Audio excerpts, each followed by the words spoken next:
ସମ୍ବଲପୁର ଜିଲ୍ଲା ବାମ୍ରାକୁଚିଣ୍ଡା ରାଜ୍ୟ ରାଜପଥର ଘୁନଘୁଟି ଘାଟି ଠାରେ ଏକ କୋଇଲା ବୁଝାଇ ଟ୍ରକ୍ ଭାରସାମ୍ୟ ହରାଇ ଘାଟି ତଳକୁ ଖସି ପଡ଼ିବାରୁ ଟ୍ରକ୍ ଚାଳକଙ୍କର ମୃତ୍ୟୁ ହୋଇଛି। ତେବେ ଟ୍ରକ୍ଟି ରାତିରେ କୁଚିଣ୍ଡାରୁ ବାମ୍ରା ପଟକୁ ଆସୁଥିବା ବେଳେ ଘୁନଘୁଟି ଘାଟି ତଳକୁ ଖସି ପଡ଼ି ଦୁର୍ଘଟଣାଗ୍ରସ୍ତ ହୋଇଥିଲା।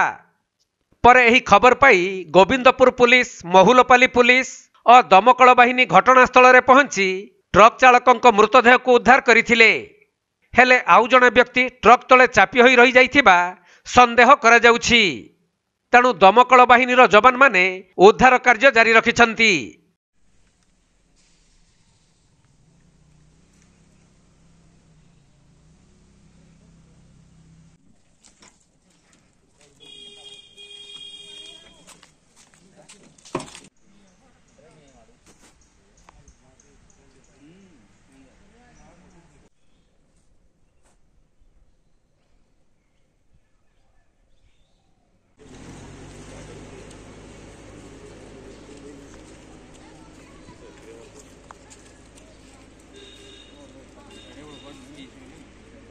ସମ୍ବଲପୁର ଜିଲ୍ଲାରୁ ବିନୋଦ କୁମାର ସେଠୀଙ୍କ ରିପୋର୍ଟ, କୋଣାର୍କ ଲାଇଭ୍।